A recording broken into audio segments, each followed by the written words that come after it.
السلام علیکم ورحمۃ اللہ وبرکاتہ۔ اگر آپ اعتکاف کر رہے ہیں تو یہ ویڈیو آپ کے لیے ہے۔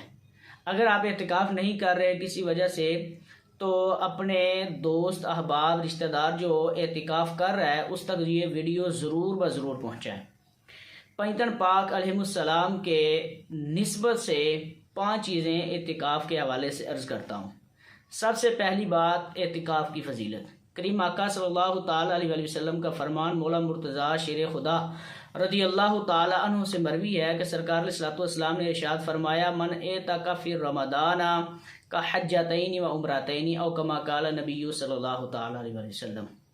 ارشاد فرمایا جس نے رمضان میں اعتکاف کیا گویا کہ اس نے 2 حج اور 2 عمرے کیے۔ دوسری چیز کہ اعتکاف کہاں کیا جائے، تو اعتکاف کے حوالے سے عرض ہے کہ سب سے افضل جو اعتکاف ہے وہ حرمین شریفین کا اعتکاف ہے۔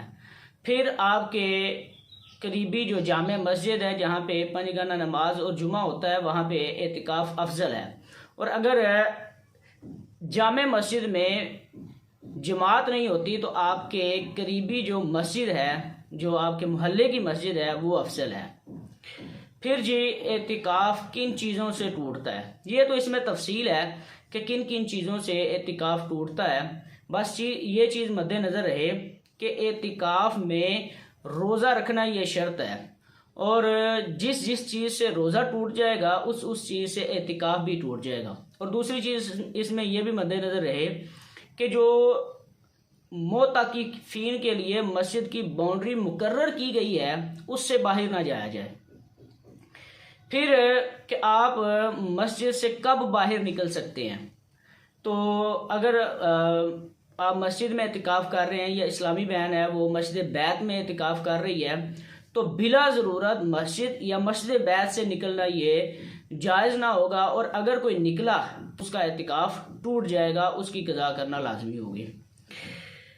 کب نکل سکتا ہے جی، اس کی 2 علماء نے چیزیں بیان فرمائی ہیں، ایک حاجت شرعی اور ایک حاجت طبعی۔ حاجت طبعی مطلب آپ قضائے حاجت فرض غسل کے لیے مسجد سے نکل سکتے ہیں، اور حاجت شرعی جس طرح کہ اگر کسی نے جمعہ وغیرہ کسی مسجد میں نہیں ہوتا تو وہ دوسری مسجد میں جا کے پڑھنا ہے تو وہ جا کے ادھر دوسری مسجد میں جمعہ وغیرہ ادا کر سکتا ہے۔ جزاک اللہ خیرہ۔ ویڈیو سن کر ضرور شیئر کریں۔